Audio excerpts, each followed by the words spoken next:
आपने जो पूछा कहा कि जो जो श्री कृष्ण की बात की, महाभारत की बात की,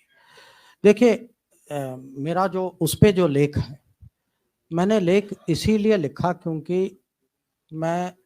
40 साल से, अगर मैं अपने यहाँ भी अपने अपने कलीग्स, अपने जो साथियों से बात करूं, अगर मैं उनसे पूछूंगा कि अच्छा आप मुझे बताइए दुनिया का सबसे बड़ा डिप्लोमेट कौन था, मैं आपको लिख के दे सकता हूं कि वो आपको ऐसा कोई जवाब देंगे कि वो वेस्टर्न ही होगा, कहेंगे मेटरनिक सबसे बड़ा दुनिया। अगर मैं उनको कहूं कि आप मुझे बताइए कोई डिप्लोमेसी पे सबसे अच्छी किताब क्या है, तो कहेंगे वो मैकियावेली है, वो हैरल्ड निकलसन है, वो अर्नेस्ट साटो है। तो मेरा लिखने का कारण ये था, मैं अपने ही लोगों को समझाना चाहता हूँ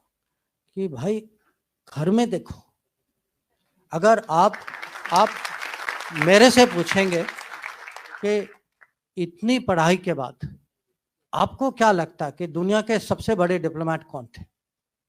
मैं कहूंगा सबसे बड़े डिप्लोमेट एक श्री कृष्ण थे, एक हनुमान जी थे। नहीं, और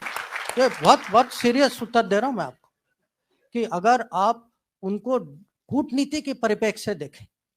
कि किस सिचुएशन में थे, उनको मिशन क्या दिया गया था, किस तरीके से उन्होंने हैंडल किया था, और हनुमान जी ने तो माने उसके साथ इतना इंटेलिजेंस भी, और मिशन के आगे भी बढ़ गए थे, उन्होंने सीता को वो कांटेक्ट भी किया था, पूरी लंका की खबर ली, लंका को जला भी दिया उसके बाद, माने कैसे डिप्लोमेट निकले, माने ऑल पर्पस मल्टीपर्पस डिप्लोमेट। तो अगर आज मैं आपको कहूंगा कि दुनिया के 10 स्ट्रेटेजिक कॉन्सेप्ट जो आज की चर्चा में, आज के डिस्कोर्स में 10 बड़े स्ट्रेटेजिक कॉन्सेप्ट जो इंटरनेशनल रिलेशन, मैं हर कॉन्सेप्ट का आपको एक महाभारत में इक्विवेलेंट दे सकता हूं कि अगर आप कहें अरे आज मल्टीपोलर वर्ल्ड है, उस समय भी अगर कुरुक्षेत्र के मैदान में क्या हो रहा था, वो मल्टीपोलर भारत था जिसमें अलग अलग राज्य थे, सबको कहा गया कि आप उनके साथ हैं, मेरे साथ हैं, एक दो नॉन अलाइन निकले बीच में, जैसे बलराम थे या रुक्मा थे, या अब हम कहते हैं कि ये ग्लोबलाइज दुनिया है, इंटरडिपेंडेंस है, हम सब पे ये बाधाएं हैं, कंस्ट्रेंट। अर्जुन की दुविधा क्या थी, कंस्ट्रेंट ही थी कि वो इंटरडिपेंडेंट थे, इमोशनली इंटरडिपेंडेंट थे कि मैं अपने रिश्तेदारों के खिलाफ मैं कैसे लड़ाई करूं, पर वो भी वो फिजिकल मटेरियल इंटरडिपेंडेंस नहीं था, पर इमोशनल इंटरडिपेंडेंस था। या हम कभी कभी हम कहते हैं अरे पाकिस्तान ने ये किया वो किया, चलो हम स्ट्रेटेजिक पेशेंस दिखाते। स्ट्रेटेजिक पेशेंस का सबसे अच्छा उदाहरण जो है वो कृष्ण भगवान जिस तरीके से उन्होंने शिशुपाल को हैंडल किया कि 100 बार उन्होंने क्षमा किया,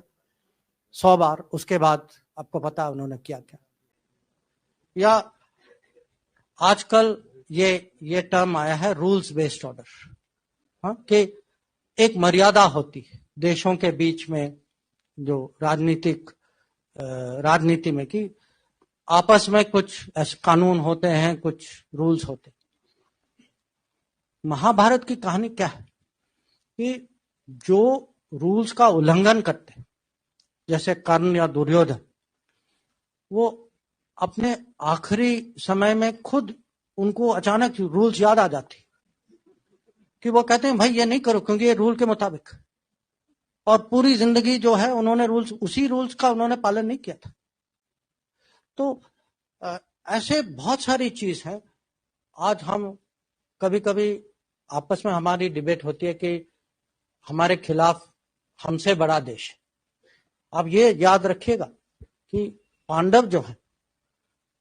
पांडव कौरव की प्रोपोर्शन जो थी वो 7-11 थी, कि वो छोटी फौज थी, उनके पास छोटी फौज थी पर बड़ी सोच थी, अनुशासन ज्यादा था, क्रिएटिविटी ज्यादा था, इंटेलिजेंस ज्यादा था, और श्री कृष्ण उनके साथ थे। तो और हम कभी कभी रेपुटेशनल कॉस्ट की बात करते हैं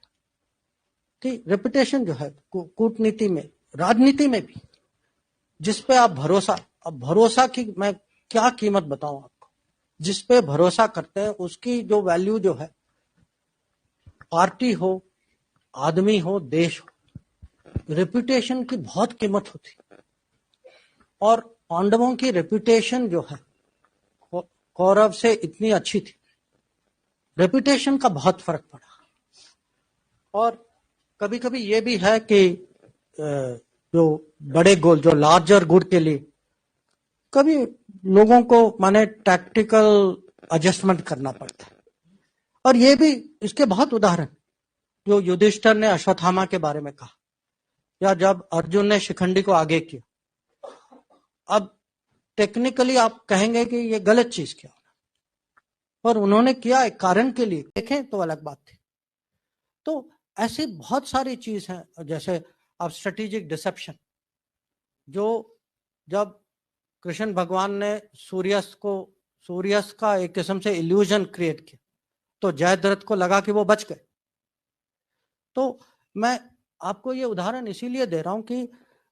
कोई भी सिचुएशन हो, कोई भी एनालिसिस हो, हम जो हैं इतनी माने आसानी से ये शब्द लेते हैं, Trojan horse, Achilles heel, Gordian knot. अब ये कहां से आते हैं ये शब्द? किसी और के कथा से आते हैं। अब मुझे उससे कोई दुश्मनी नहीं है, मैं भी वही कथा पढ़ता हूं, मुझे भी उसमें रुचि है, पर मैं हमारे देशवासियों को समझाना चाहता हूं कि भाई आप अपने बारे में भी पढ़िए, इसका भी महत्व समझिए। हम आपस की बातें में कम से कम इसका तो प्रयोग करें कि अगर हमें स्ट्रेटेजिक कल्चर, सचमुच अगर इंडियन स्ट्रेटेजिक कल्चर बनाना है, इंडियन स्ट्रेटेजिक कल्चर दूसरों के अनुभवों और दूसरे के कथाओं से नहीं बनेगी। इंडियन स्ट्रेटेजिक कल्चर इंडिया के एपिक से बनेगी।